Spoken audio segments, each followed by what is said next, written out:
আসসালামু আলাইকুম রহমতুল্লাহ। আপনাদের কাছে আমি আজকে সুন্দর আলোচনা একটা কথা শেয়ার করব।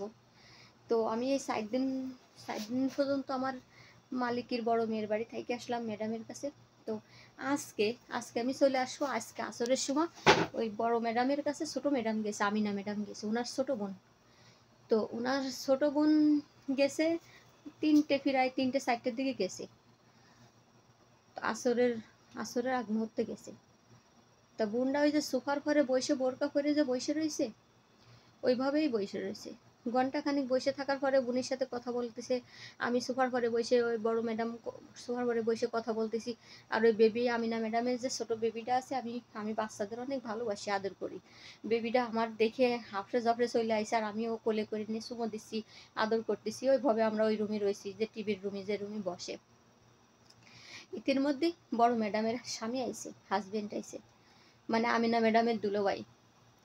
তো শুধু ঘরে ঢোকার সময় একটা সালাম দেছে, ওই সালামটাই ব্যাস।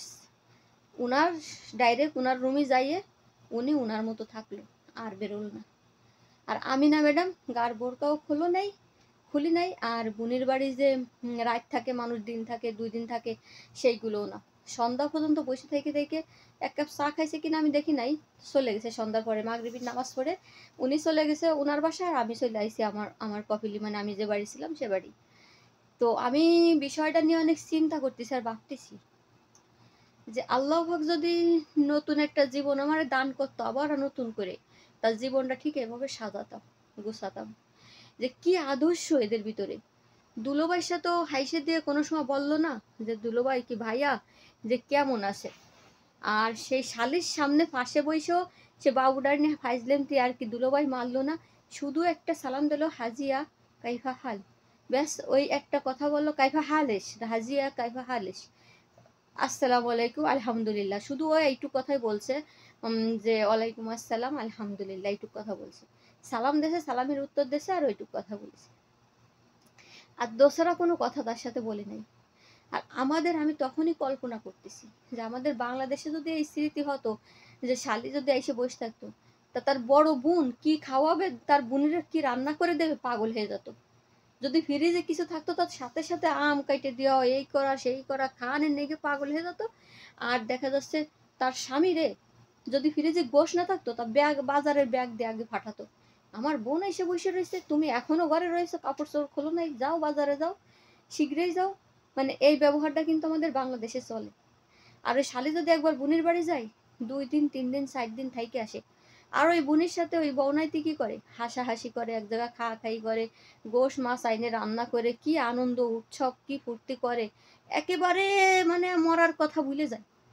কি বলবো, মরার কথা ভুলে যায়, যে দুনিয়ার যে শান্তি, সেই শান্তিটাই মনে করে কি এইটাই বেটার, আর এইটাই মনে হয় সারা জীবন থাকবে। মরার কথা ভুলে যায়, যে দুলোবাইয়ের সামনে শালি যাওয়া জাহেজ নাই, দেখা জাহেজ নাই, কথা বলা জাহেজ নাই, উচ্চ স্বরে হাসা জাহেজ নাই দাঁত বরে দিয়ে। কিন্তু এরা সেইগুলো পালন করে, আলহামদুলিল্লাহ। আমি আজকে নিজের চোখে দেখলাম। এই বিষয়টা দেখে আমার এত ভালো লাগলো। আগে পরেও আমি দেখছি, এই বাড়ি থাকি, তা ওনার বর্ণে যদি আসে তা গেটের বাইরে। তো কখনো আমি ফেস টু ফেস সামনাসামনি এরকম দেখি নাই। এত বছর আমি আইছি, এই 6 বছর, প্রায় 7 বছর চলতেছে, এত বছর আইছি আমি তো, কিন্তু আমিনা ম্যাডামের বড় বউনাইরের সামনাসামনি ফেস টু ফেস আমি কখনো কথা বলতে দেখি নাই। আজকে আমার চোখে পড়লো, শুধু হাজিয়া বলে একটা সালাম দিল, আর উনি উত্তর দিল, ব্যাস। এতটুকুই ওদের ভিতর। আর আমাদের বাংলাদেশে কিভাবে দেবর আর ভাবির সম্পর্ক কি মধুর, শালি আর দুলোবাই সম্পর্ক কি মধুর, ওরে আল্লাহ। তো এই এই আমাদের কোরআন যদি আপনি 10 খতম দেন, মাফি ফয়দা। 10টা আয়াত যদি পড়েন না, 10টা আয়াত পড়ে যদি মানে বুঝতেন, তা তাতে ফয়দা আছে। দেখেন আমাদের বাংলাদেশে আলেম আর হাফেজের কোনো অভাব নাই, কিন্তু পরিবেশের অভাব আছে। পরিবেশ পরিস্থিতি এত নোংরা, বাংলাদেশের পরিবেশ পরিস্থিতি অনেক নোংরা, অনেক নোংরা। আমি বাংলাদেশের মেয়ে, তারপরও আমি বলতেছি যা, সবারই পরিবেশ অনেক নোংরা, কিন্তু বাইরে এদের পরিবেশ দেখলেই মন চায় তাকায় থাকতে। আল্লাহ আমাদের সবাইকে যেন এভাবে চলার তৌফিক দেয়। সবাই ভালো থাকবেন, আল্লাহ হাফেজ।